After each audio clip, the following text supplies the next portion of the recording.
अस्सलाम वालेकुम। आज हम ऑक्सफोर्ड मॉडर्न इंग्लिश बुक 3 का एक चैप्टर देखने जा रहे हैं जिसका नाम है एट ग्रैंडफादर्स हाउस। ये एक बहुत मशहूर कहानी है और एक बहुत मशहूर ऑथर ने लिखी थी। उनका नाम था जनाब जोहाना स्पेरी और कहानी का नाम था हाइडी। और इसकी कई कहानियाँ इस वक्त मौजूद हैं और अपने ज़माने में बहुत मशहूर हुई थी और आज तक बहुत मशहूर हैं कहानियाँ। तो बच्चों के लिए इन्होंने स्टोरीज़ लिखी और मुख्तलिफ़ ज़बानों में उनके तर्जुमे हुए। उसी में से ये कहानी ली गई है। तो शुरू करते हैं। एज़ ऑलवेज़ मैं चाहता हूँ कि आपके इसके डिफ़िकल्ट वर्ड्स के मीनिंग जो है पहले से निकाल के रखें ताकि आपका सारा ध्यान जो है वो चैप्टर को समझने की तरफ हो, ताकि आप फिर अच्छे से इसके जवाब खुद से लिख सकें। तो शुरू करते हैं। बैकग्राउंड इन्होंने बताया है कि Heidi has just been left at her grandfather's house for the first time. She is 5 years old. Heidi 5 साल की है और बस अभी ही वो अपने दादा के घर पर उसको छोड़ा गया है पहली दफ़ा। अब यहाँ से कहानी शुरू होती है। As soon as the woman left, grandfather sat down on the bench outside his house. जैसे ही वो औरत गई तो दादा घर के बाहर बनी बेंच पर बैठ गए। Heidi saw that he was busy and decided to explore.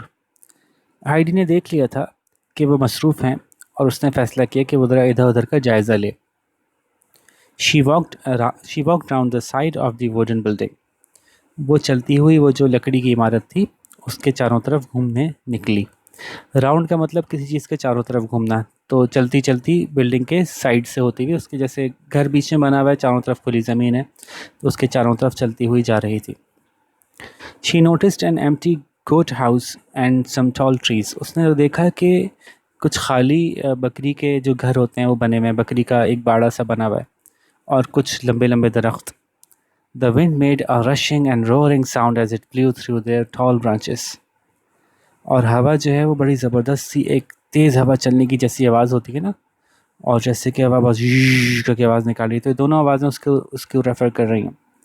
ऐसी आवाज़ निकाल रही थी जब वो उन दरख्तों के अंदर बीच में से गुज़रती थी हवा, और उसकी लंबी लंबी शाखों के बीच में से गुज़रती थी। ठीक है। एज इट ब्लू, जब वो हवा चलती थी, हवा के चलने को ब्लो करना कहते हैं ना, तो हवा जब चलती थी तेज़ी से उन शाखों के दरमियान में से, तो वो एक ऐसी रशिंग और रोरिंग सी आवाज़ निकालती थी, जैसे कि ऐसे की आवाज़ निकलती थी। पत्तों की वजह से, हिलने की वजह से, और आवाज़ जो है वो कुछ रोरिंग, कुछ जैसे कि हवा दहाड़ रही हो। तेज़ हवा चलती है तो वो ऐसी कुछ आवाज़ निकलती है ना, ख़ासतौर पर दरख्तों के बीच में से।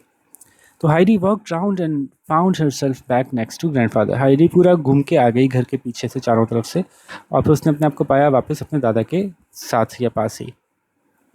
She stood in front of him and waited. वो उनके सामने खड़ी हो गई और फिर उसने इंतज़ार किया। Grandfather noticed the girl and asked, "What do you want?"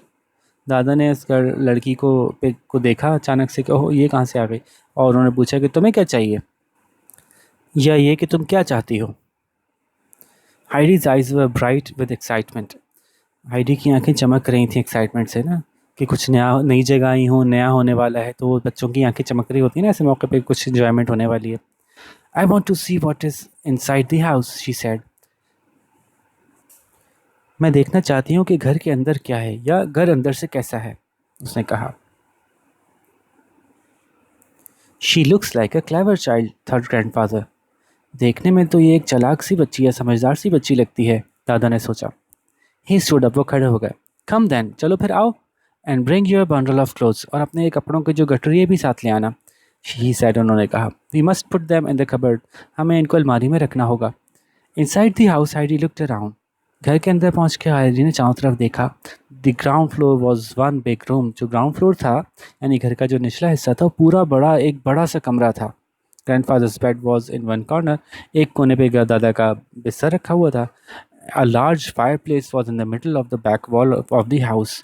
और एक बड़ा सा फायर प्लेस, जहाँ पे कि सर्दियों में आग जलाई जाती है, वो मौजूद था घर के बिल्कुल बीच के हिस्से में, पीछे वाली दीवार के साथ लगा हुआ। ठीक है। Next to it there was a large cupboard with some shelves. और उसके बराबर में एक बड़ी सी कबर्ड थी जिसके अंदर बहुत कुछ शेल्फ थे, कुछ खाने थे। इनसाइड द कबर्ड, उस अलमारी के अंदर, there were clothes on one of the shelves. उसमें एक खाने में कुछ कपड़े भी थे।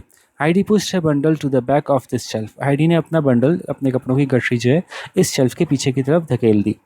आउट ऑफ द वे, कि वो रास्ते से हट जाए, यानी कि रास्ते में ना आए, सामने की तरफ ना नजर आए।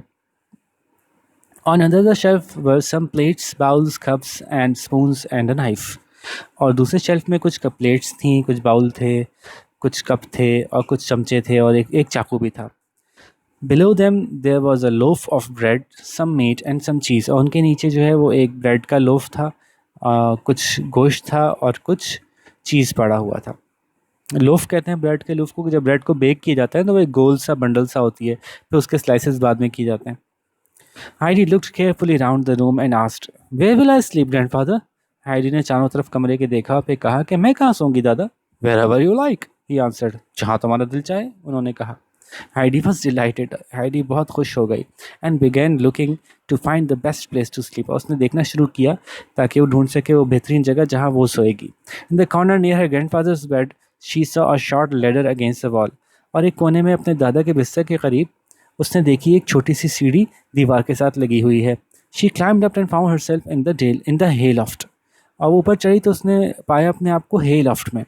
तो हे लॉफ्ट क्या होती है? एक छज्जा कह लें, एक छज्जा होता है मकानों के ऊपर। आम तौर पे ऐसी जगहों पे होता है जहाँ पे कि जानवर वगैरह पाले जाते हैं, फार्मर्स वगैरह जहाँ होते हैं। तो फार्मर्स जब गाय बैल वगैरह को किसी जगह रखते हैं, बार्न में रखते हैं, तो बार्न में वो चाहते हैं कि जो है, जो कि चारा होता है गाय भैंस के लिए, भूसा जो होता है, तो वो हर वक्त खाते ना रहें, तो उसको उठा के तरह ऊपर रख दिया जाता है और ज़रूरत पड़ने पर ऊपर से आहिस्ता आहिस्ता निकालते रहते हैं। तो ऊपर एक छज्जा सा बना होता है, तो उसको हे लॉफ्ट कहते हैं।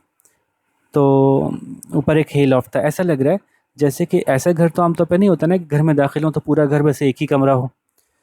तो ऐसा लग रहा है कि ये कोई बार्न ही था, कोई ऐसा ही जगह थी जहाँ पे कि गाय बैल बांधने के लिए कोई जगह बनाई गई हो और पूरा एक ही बड़ा सा कमरा देखने में लग रहा है। उसके ऊपर हे लॉफ्ट भी मौजूद है, यानी वो जगह जहाँ पे कि छज्जा बना के हे को रखा जाता है, यानी भूसे को।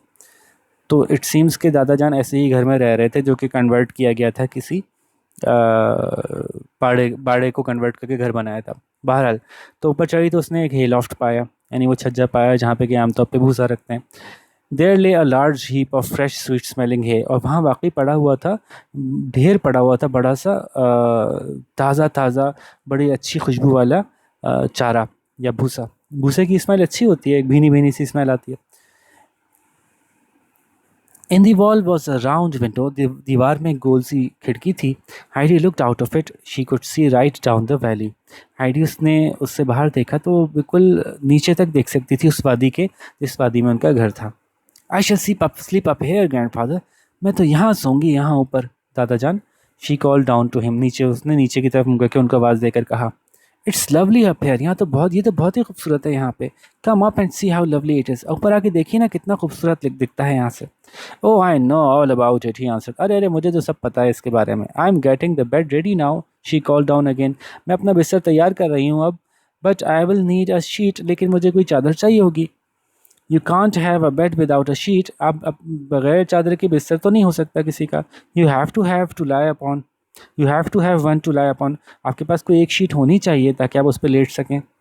You have to have one, आपको आपके पास होनी चाहिए एक, एक क्या? शीट। तो बेड शीट होनी चाहिए ताकि आप आराम से लेट सकें उसके ऊपर। ज़ाहिर है खाली है कि पर अगर आप लेटेंगे तो भूसे में क्या मसला होता है कि वो चुभता है। होता तो नरम नरम है, लेकिन वो बारीक बारीक होता है ना, तो वो उसमें लेटते हैं तो वो चुभन होती है उसको लेटने से। तो कोई शीट बिछा के उस पर लेट जाए तो नरम नरम भी लगता है और चुभन भी नहीं होती। All right said grandfather. He went to the cupboard. ठीक है, grandfather ने कहा। वो अलमारी तक गए। After searching for a few minutes, he pulled out a thick, heavy old cloth. थोड़ी देर तक तलाश करने के बाद उन्होंने एक मोटा सा भारी सा कपड़ा निकाला, पुराना सा। It was a bit rough. थोड़ा सा रफ था वो, थोड़ा स्मूथ नहीं था। But it was all he had that could be used as a sheet. लेकिन उनके पास बस यही था। It was all he had. उनके पास बस यही था जिसको कि चादर के तौर पर इस्तेमाल किया जा सकता होता। He carried it up to the loft. तो वो उसको छज्जे तक उठा के ले गए। In the loft, Heidi had already made quite a nice bed. और loft के अंदर जो है वो, यानी छज्जे में, हाइडी ने पहले ही अच्छा खासा बेहतर बिस्तर बना लिया था। वो बिस्तर कैसे बनाया होगा? ज़ाहिर है कि वो उसने वो जो भूसा वहाँ पड़ा था उसको जमा करके उसका एक ढेर सीधा सीधा करके उसको एक बिस्तर नुमा शक्ल दे दी होगी। तो अभी देखते हैं आगे। She had put an extra heap of hay at one end for a pillow. उसने एक एक्स्ट्रा जो ढेरी थी भूसे की, उसको जो है वो उसने तकिए के तौर पर रख दिया था। And she had arrange it in a way that when in bed she would be able to see out through the round window. और उसने अपना जो बिस्तर बनाया था भूसे का, उसको इस तरह से सेट किया था कि जब वो बिस्तर पे लेटेगी, व्हेन इन बेड, जब वो बिस्तर पे लेटेगी तो वो खिड़की से बाहर देख सकेगी, उस गोल खिड़की से बाहर आसानी से देख सके। Well done said grandfather. अरे बड़ा अच्छा बनाया, दादा ने कहा। Now we must put on the sheet. अब हमें इसको चादर बिछा देनी चाहिए। But wait a moment first. लेकिन एक लम्हे रुकना ज़रा।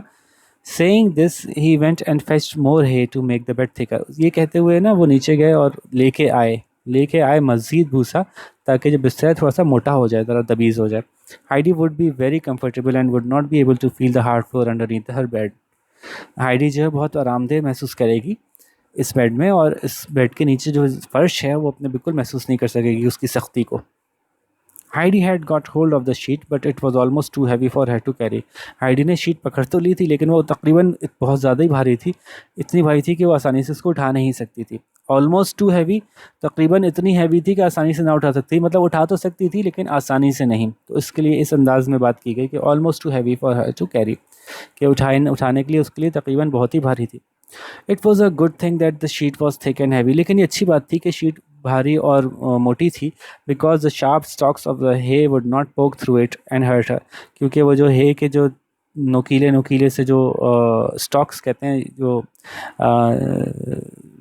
उसके जो सरकंडे कह लें या डंठल, जो नोकीले से डंठल जो हैं उसके, वो उसको नहीं चुभेंगे उस शीट के थ्रू से, और उसको नुकसान या तकलीफ़ नहीं देंगे। Grandfather and Heidi work together to spread the sheet over the bed. Grandfather Heidi ने मिलके शीट जो है वो बिस्तर पे फैला दी। Tucking it under the hay, और उसको उन्होंने हे के नीचे जो है वो दबा भी दिया साथ में। ऐसा होता है ना कि जब हम गद्दे पे चादर बिछाते हैं तो जो एक्स्ट्रा चादर लटक रही होती है हम उसको गद्दे के नीचे दबा देते हैं, तो ऐसे इन्होंने जो एक्स्ट्रा चादर थी उसको हे के नीचे दबा दिया। टकिंग इसको कहते हैं। It now looked very tidy and comfortable bed. अब देखने में वो बहुत बहुत साफ़ सुथरा सा और बहुत आरामदेह बिस्तर लग रहा था। Heidi looked thoughtful. हाइडी जो है ना वो ऐसे देखने में लगी जैसे कुछ सोच रही हो। It needs a cover grandfather. इसके ऊपर कोई कवर भी होना चाहिए दादाजान, शी सेड। उसने कहा। यस, हाँ बात तो सही है, ही एग्रीड, उन्होंने कहा। After more searching he found a small cover for Heidi. मज़ीद तलाश करने के बाद उन्होंने एक छोटा सा कवर तलाश कर लिया हाइडी के लिए। She was very please with her bed and wanted to go to sleep. वो बहुत खुश हो गई थी अपने बिस्तर को देख कर और जाना चाहती थी जल्दी से सोने, या जल्दी सोना चाहती थी। I think we might eat something first said grandfather. What do you think? मेरा ख्याल है कि हमें पहले कुछ खा लेना चाहिए, एक दादा ने कहा। तुम्हारा क्या ख्याल है? तो तुम्हारा क्या ख्याल है, क्यों ना कुछ पहले खा लिया जाए सोने से पहले? In the excitement of bed making Heidi had forgotten everything else. वो जो जोश में आके बड़ा एक्साइटेड होके बेड बना रही थी ना, तो उसकी वजह से हाइडी ने बाकी सब कुछ भूल गई थी कि मुझे तो भूख भी लग रही थी। But now Heidi realise that she was very hungry. लेकिन अब हाइडी ने को अंदाज़ा हुआ, उसने महसूस किया कि वाकई वो तो बहुत भूखी है। She had not had anything to eat since the small breakfast she had eaten before the long hot journey. और उसको मौका नहीं मिला था कुछ भी खाने का जब से कि सिवाय उस छोटे से नाश्ते के, जो कि उसने उस बहुत काफ़ी देर पहले खाया था अपने इस सफ़र से, जिस सफ़र पे वो निकली थी, वो गर्म और लंबा सफ़र। ठीक है, she had not had anything to eat. उसको खाने को कुछ नहीं मिला था। Since the small breakfast she had eaten, उस छोटे से नाश्ते से के बाद से जो कि उसने खाया था before the long hot journey, इस लंबे गर्म सफ़र से। तो लंबा सफ़र था और गर्मी भी बहुत थी। So she answered quickly, yes I think so too. तो उसने जल्दी जवाब दिया, हाँ हाँ मेरा भी यही ख्याल है। Let's go on then as we both think alike. चलो फिर चलते हैं, शुरू करते हैं, जैसे कि हम दोनों एक जैसा ही सोचते हैं, सेड द ओल्ड मैन, बड़े मियाँ ने कहा। इन द मेन रूम, वो जो मेन कमरा था और जो एक ही कमरा था, grandfather set by the fire, दादाजान आग के पास बैठ गए। He started to warm some milk and to toast some cheese.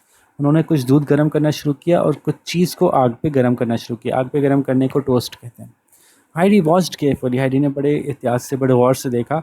Suddenly she jumped up and ran to the cupboard. अचानक वो जल्दी से छलांग मार के खड़ी हुई और फिर अलमारी तक भागी। शी स्टार्टेड गोइंग बिजली बैकवर्ड्स एंड फॉरवर्ड्स, और बड़ा मसरूफ़ लगने लगी, मसरूफ़ दिख रही थी वो, कभी आ रही थी कभी जा रही थी, बैकवर्ड्स एंड फॉरवर्ड्स मूव कर रही थी, मतलब इधर आती फिर वापस जाती, फिर इधर आती फिर वापस जाती, फायरप्लेस के पास आती फिर वापस कबर्ड के पास जाती, फिर फायरप्लेस के पास आती फिर कबर्ड के पास जाती. When grandfather got up to put the cheese on the table, he saw it was tidily laid with the bread, two plates and the knife. जब दादा खड़े हुए चीज़ को लेकर टेबल की तरफ जाने के लिए, टेबल पे चीज़ को रखने के लिए, तो उन्होंने देखा कि it was tidily laid. Laid का मतलब होता है कि टेबल सजाना, ठीक है. तो इट वॉज टाइडली लेड, बहुत सफाई के साथ, बहुत बहुत ही सलीक़े के साथ जो है वो टेबल पे चीज़ें रखी गई थी, जैसे कि ब्रेड है और दो प्लेट्स हैं और चाकू जो नाइफ था. Heidi had remembered all that there was in the cupboard and she knew which things would be wanted for the meal. हाइडी को अच्छी तरह याद था कि कबर्ड में क्या क्या चीज़ें रखी हुई हैं, और वो जानती थी कि इस खाने के लिए हमें क्या क्या चीज़ें चाहिए होंगी. दैट्स राइट, अरे वाह, ये तो सही किया तुमने, ज़बरदस्त, सेड ग्रैंडफादर, दादा ने कहा. I am glad to see that you have some ideas of your own. मुझे बड़ी खुशी हुई देख के कि तुम्हारे अपने दिमाग में भी कुछ अच्छे आइडियाज़ आते हैं, तुम खुद से सोच सकती हो अच्छी चीज़ें. As he spoke he laid the toasted cheese on some bread. जब वो बोल रहे थे इसी दौरान उन्होंने वो जो टोस्टेड चीज़ था, वो जो गर्म किया हुआ चीज़ था, उसको उन्होंने ब्रेड के ऊपर रखा. But there is still something missing. लेकिन अभी भी कुछ मिसिंग है, कुछ कुछ बाकी है, कुछ रहता है. Heidi thought, what is it. Heidi ने सोचा ऐसी क्या चीज़ रह गई.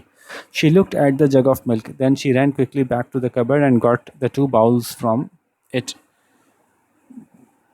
तो वो जल्दी से भाग के गई कबर्ड यानी अलमारी तक, और फिर वहाँ से दो बाउल्स लेके आ गई. गुड, वेरी हेल्पफुल, हाँ बड़ा अच्छा, अच्छी मदद की तुमने, इससे बड़ा फ़ायदा होगा. Now where will you sit. अब तुम बैठोगी कहाँ. Grandfather was sitting on the only chair in the room. Grand दादा जो है वो उस कमरे की एक ही चेयर थी, उस पर वो बैठे हुए थे. Heidi got the stool and set on it. Heidi ने वहाँ से स्टूल पकड़ा और उस पर बैठ गई. She was too small to reach the table. लेकिन वो इतनी छोटी थी कि उसका मुंह टेबल तक नहीं पहुँच रहा था. It's too low but we shall fix that later. ये काफ़ी नीचा है लेकिन हम इसको बाद में ठीक कर लेंगे, सैड ग्रैंडफादर, दादा ने कहा. दादा यकीनन अकेले रहते थे, उनके साथ कोई था ही नहीं, तो इसलिए उनका सारा का सारा इंतज़ाम जो था वो एक बंदे के हिसाब से ही था. Now come along let's eat. चलो फिर आज अब खाते हैं. He stood up and moved his chair in front of Heidi's stool. वो खड़े हुए और अपनी कुर्सी खिसका के हाइडी के स्टूल के सामने रख ली. He put a bowl of milk on the chair. उन्होंने दूध का जो जग था, वो दूध का जो बाउल था, उसको कुर्सी पर रखा. Now Heidi had her own table. और वो कुर्सी जो है हाइडी की अपनी टेबल बन गई.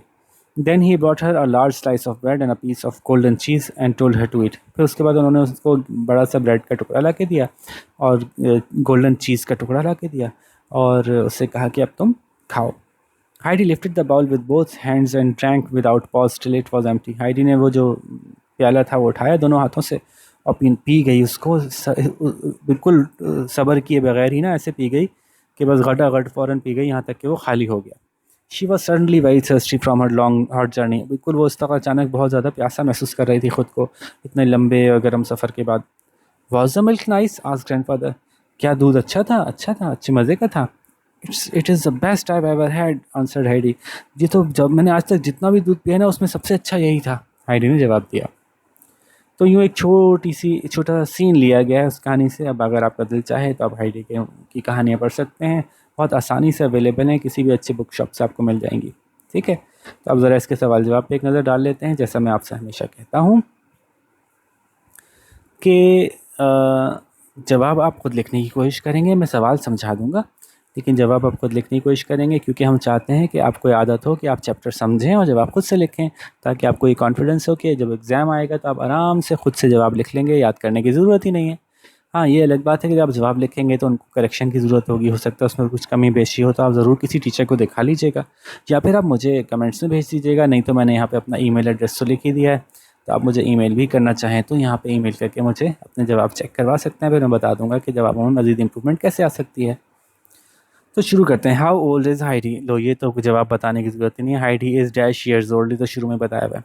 What does Heidi see when she is exploring outside the house. वो एक दो चीज़ें देखी थी ना उसको, तो अब यहाँ चूँकि सवाल में डज़ है तो ये सी नहीं रहेगा, ये सीज़ हो जाएगा. ठीक है, तो sees, Heidi sees a few things outside the house. What were those. तो वो आप बता दीजिएगा क्या क्या. वो बकरियों का उसने एक खाली बाड़ा देखा था और दरख्त देखे थे, है ना. What was inside the house, inside of the house like? What was inside of the house like? कमरा, घर अंदर से कैसा था?